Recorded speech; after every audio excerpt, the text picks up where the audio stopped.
Ta-da! Hello, everybody. Welcome to T.L.'s Roadhouse, back in the man cave. Special guest, Mr. Scott Joyce, piano player extraordinaire, video engineer from Waco, Texas. That's right. Yep. From Waco. I didn't know you're from Waco. Yeah. Well, that knocks out one of my questions. He was part of the Branch Davidian. No. He was the one that got away. No.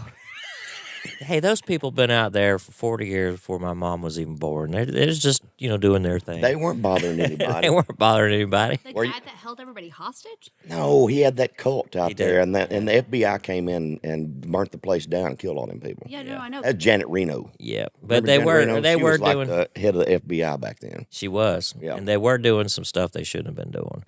But yeah, it was a pretty big deal. When was that? In the 80s? Late 80s, something like that. How old are you then? 55. I'm the same age as you. So you graduated in 87.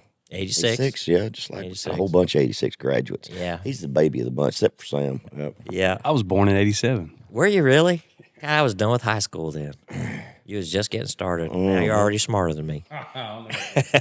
So you came from Waco, man. Give me your musical background. What did you start? When did you start playing piano? Family inspiration, or when did you start playing? Well, I don't know if you remember back then when you'd go to the mall, they had those Lowry organ stores in there and sheet music and stuff like that. And apparently, when I was a kid, I'd always go in there and want one of those.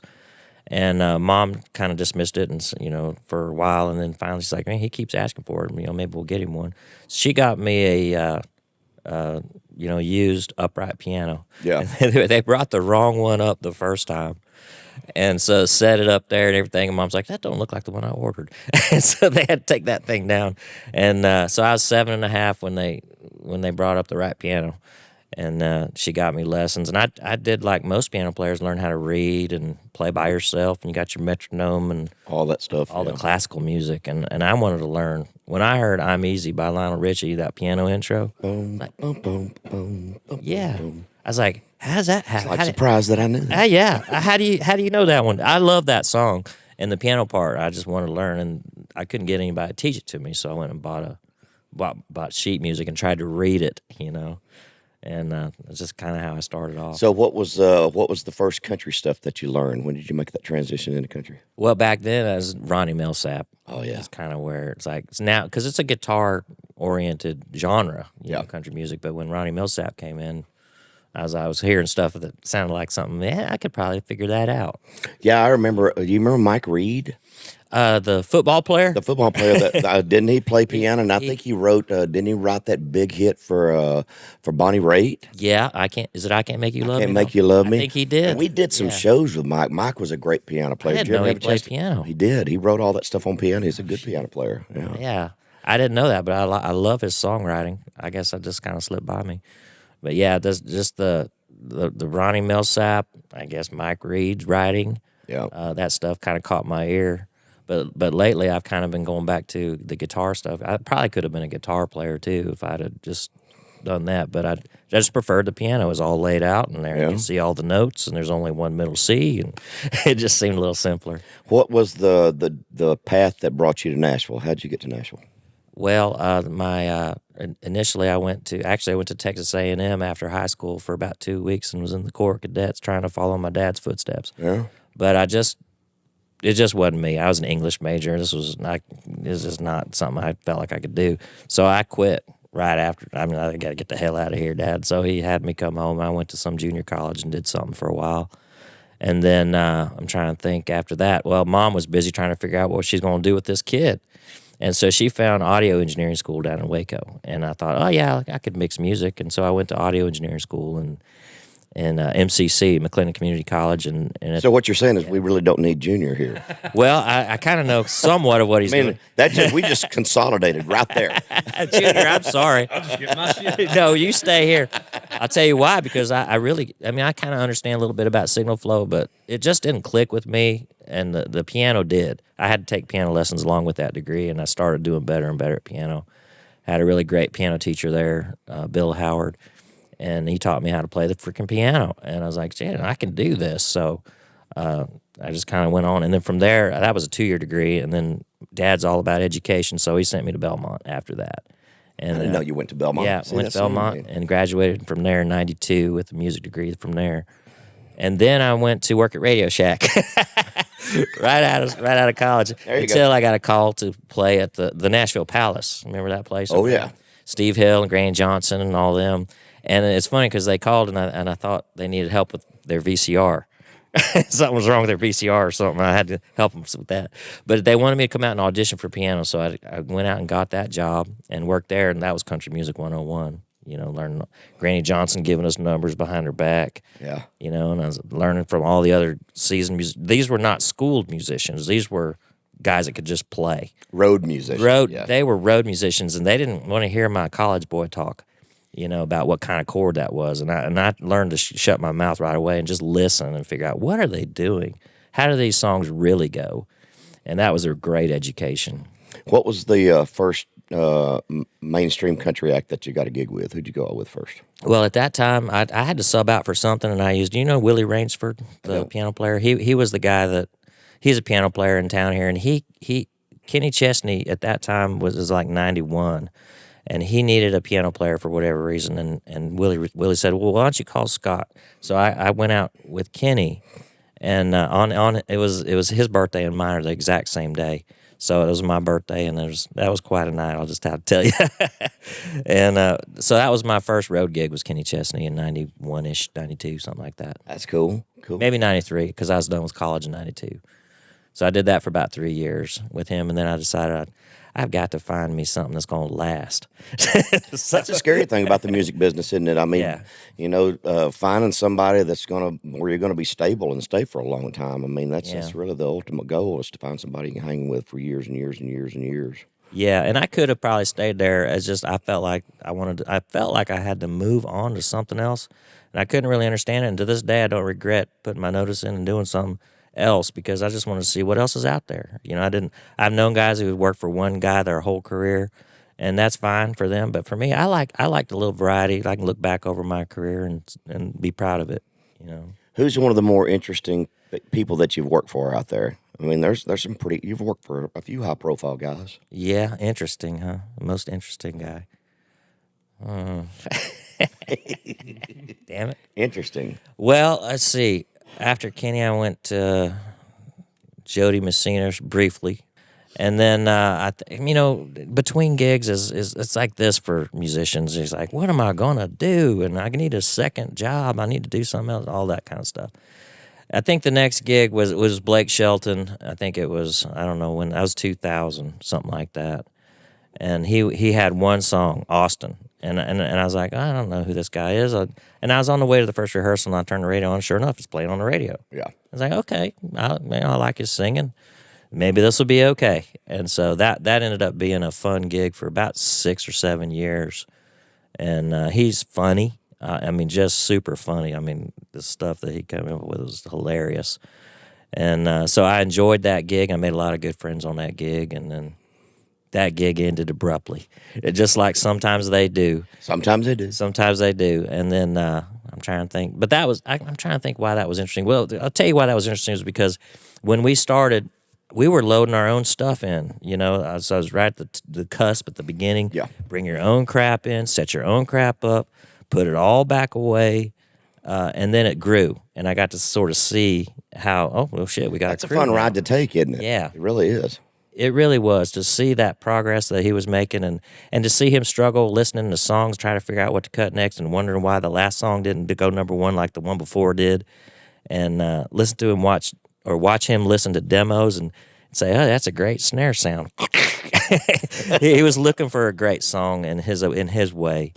And so I got to watch all that and see him progress. I even got one song on one of his records, and then I got to play on it too. So that was a highlight too. That's cool. Yeah. And I remember we've talked many times over the years that you've been with me, that you had an opportunity to kind of learn from Matt Rollins a little bit over the years. And for folks who don't know, Matt was one of the premier session players in Nashville for a long time. I never had a chance to work with him. He was kind of going through retirement or whatever there by the time I started making records. What was that experience like? Well, that's a great question.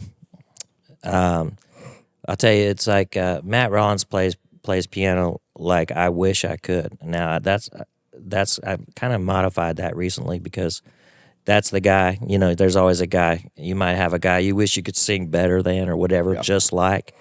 And that's how I felt about Matt, and that was tough. And I took 9 lessons from him, and I recorded them all on cassette tape over in the early '90s. And he did help me immensely. Just told me the truth. Here's what you need to practice, and this is how you get better, and this is how you get to where you need to be. And I did hit all that stuff really hard, but you can't learn to play like Matt Rawlings. You got to play like Scott Joyce. Absolutely. And that's what Matt would want too. But at the time, you know, when you hear it, you're just like, well, why can't I do that? Well, because you haven't done the work yet. My favorite, one of my favorite parts that Matt played, let's see, is it Ain't Nothing? There were several, he played on all that Keith Whitley stuff. Yes, so there was, what was that piano song? You and I had talked about it. Where he has that just beautiful little piano run that he does for his solo. That's just absolutely amazing. I can't remember which one it was. Is it Ain't Nothing? It ain't nothing. Maybe. Man, I'm sure he played on it. I can't remember if it's that one. There's he played on Goodbye Time, the Conway Twitty original. He played on a thing. bunch of big records. He played on the one we just got through playing. We did it a couple times with Clay Walker last year with the steel. I'm Over You. Ding, ding, ding, ding. I can't remember which one it was. Rain, something about Stranger rain. to the Rain. Stranger to the Rain. He played on that one. He played. Oh, I know the one you might be thinking of. It's something like Honky Tonk Heart.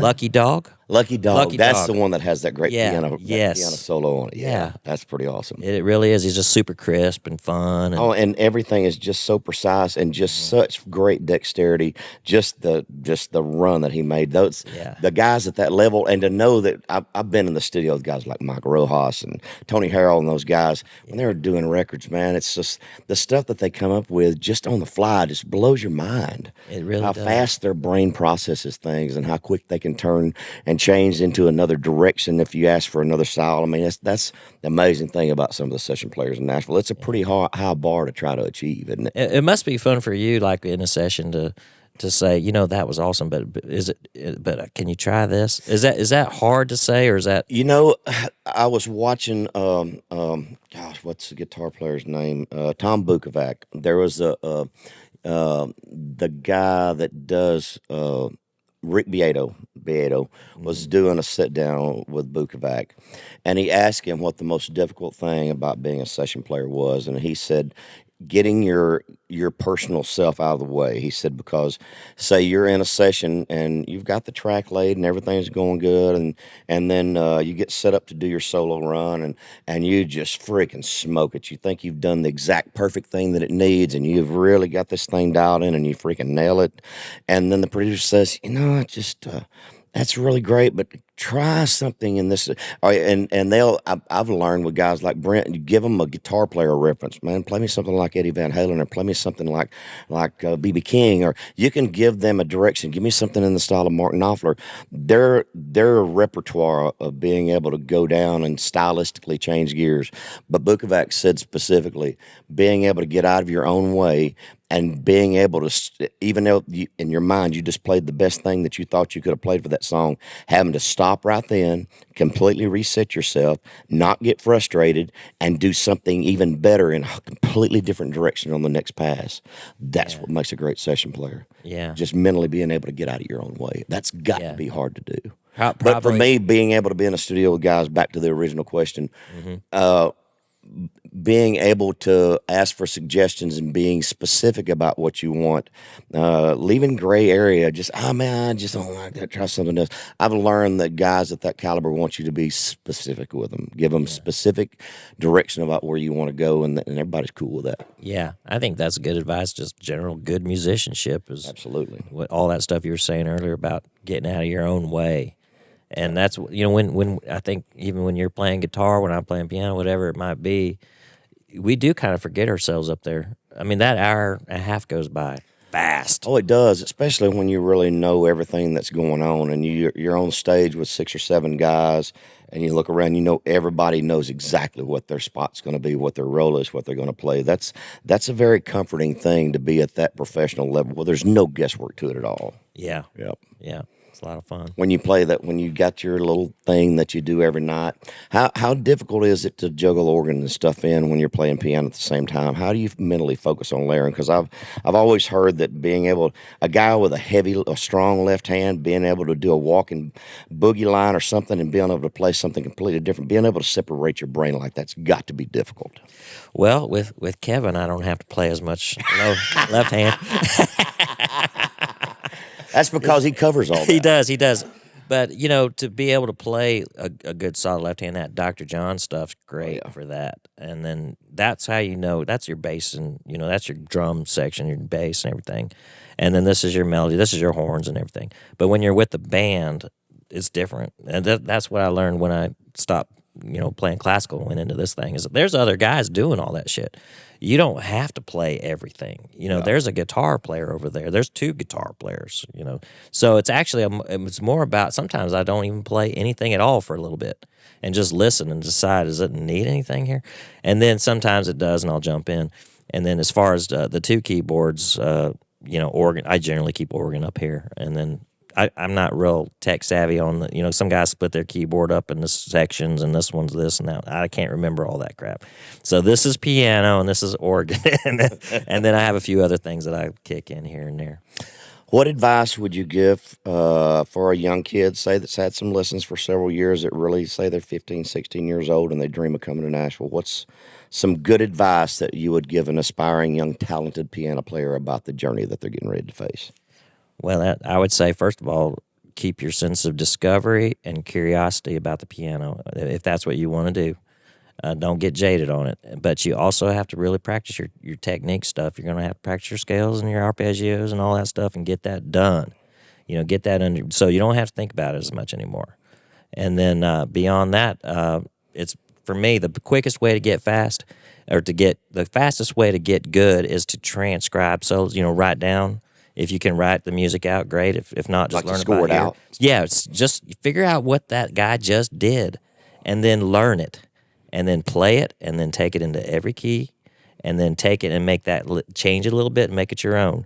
That's the fastest way to get good, is transcriptions. That's got to be the difficult thing too, is transposing that into minor keys, and to get to the studio level, you've got to be able to be diverse in every single key, major, sharps, flats, everything, and be able to transpose it quickly, because you could be in there and you could get a demo in a major key. You could run a couple of passes in the studio, and the artist could say, let's move it down to B flat. Exactly. That changes everything. Exactly. I was just listening to Albert Lee, guitar player. He played on one called Luxury Liner. What's this long silver hair lady's name? Emmylou Harris. Yep. That thing's at 135 beats a minute or something, and it starts in E, and then changes to the key of B. Now, if I was a guitar player and somebody called me to come play on that, I would be scared. He's kind of the exception. He can play that fast, and some guitar players can do that really fast, chicken picking. But if you would be scared to get that phone call, you're not done practicing.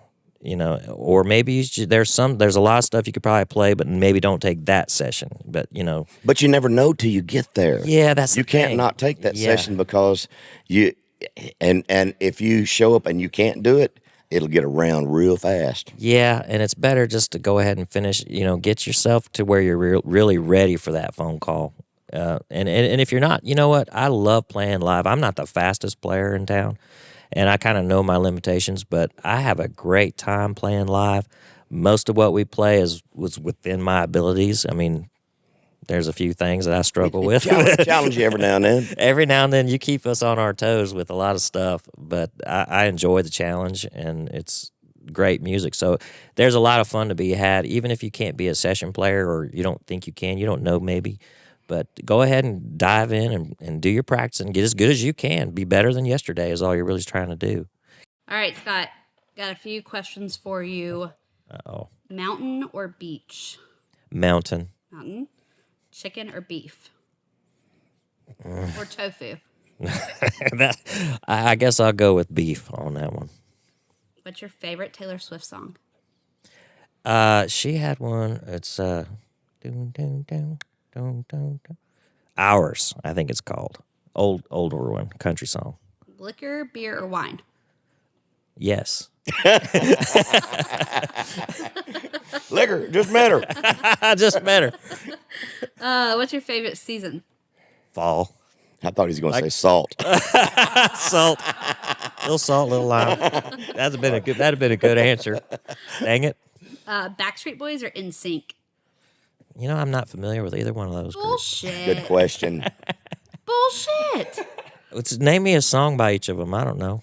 Well, you have Millennium. Bye, bye, bye. And that, Yeah, that's Justin, NSYNC. which one was Justin Timberlake in? NSYNC. Okay. And last night Yeah. at the VMAs, Just the one- they yeah. came Yeah. back on stage together. Oh yeah. Yeah, so like. I like Justin Timberlake, so I guess NSYNC. Okay, Yeah. there you go. Right answer. Last person you texted. Junior, I won't ask what it says. probably. Are you a Harry Potter fan? Not particularly. Okay, so you don't know what Hogwarts house you would be. No, sir, no. That's okay. What's a fun fact about you? Oh gosh, a fun fact about me. I know one. Okay. You're colorblind. Oh yeah. Hey, the other day my dog took a crap on I was taking for a walk and I couldn't see it to clean it up. So yeah, So I I had to leave it. had my puppy dogs out on the bus. I got a little Pekingese and a Shih Tzu, and I got a pink leash and a red leash. And I was doing something, and Scott came up there and we talked for a little bit. And he said, "You want me to take the dogs out?" I said, "Yeah, just take the one." I said, "There's a pink leash right there," and it was like there's a pillow and their bag that I keep their food and everything is. And he said, "Dude, I don't see it." I said, "It's the pink one right there, Scott. I don't see a pink leash."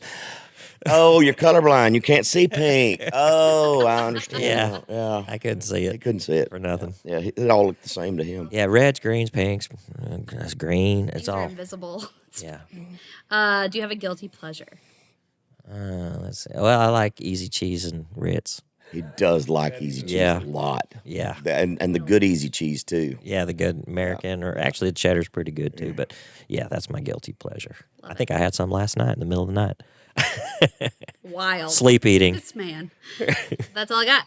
Can I plug my little podcast here? I wish you would. It's all it is I'm just breaking down solos like we're talking about. Actually the first two are guitar solos. It's What's the name of the podcast? It's just Scott Joyce piano and Scott Joyce piano. yeah, and then under that solo breakdowns. Okay. And I was planning to do piano solos, but the first one I happened to do was a John Jorgensen guitar solo, Hello Trouble with Desert Rose Band. And I happened to have that one. I did it years ago, and I thought, well, I'll just share this. And then there's been a little bit of a reaction, so I'm going to build on that. And now I'm doing an Albert Lee one, a Roseanne Cash song called My Baby Thinks I'm a Train. And it's pretty fast. I don't know if I have to work on it to be able to play it. But then we take that solo, and I'll show people how to get that into your DNA. Even if you can't play that fast, you can still get these ideas and still be better, you know. That's awesome. So, yeah, I love piano. I can go on forever about piano. Well, I love having you out on the road. You've been a great fit with the band, and I consider you a good friend. And you did great work on the video on the podcast. So thank you so much. Just want to give everybody an introduction to Scott. And I think unless you got something else to say, we're going to move on. No, I guess thanks for having me in the band and for being such a good buddy.